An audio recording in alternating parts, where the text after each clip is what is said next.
பணம் பறிக்கும் நோக்கில் பொய் புகார் அளித்து வருவதுடன் கொலை மிரட்டல் விடுக்கும் நபர் மீது நடவடிக்கை எடுக்க கோரி பிளாஸ்டிக் பொருட்கள் தயாரிப்பு நிறுவன உரிமையாளர் வேலூர் மாவட்ட காவல் கண்காணிப்பாளர் அலுவலகத்தில் புகார் அளித்துள்ளார்.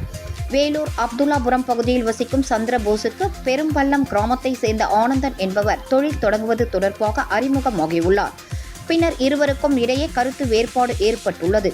இதனால் ஆனந்தன் 4 அடி ஆட்களுடன் கொலை செய்து விடுவேன் என மிரட்டியதாக புகார் மனுவில் சந்திரபோஸ் தெரிவித்துள்ளார்.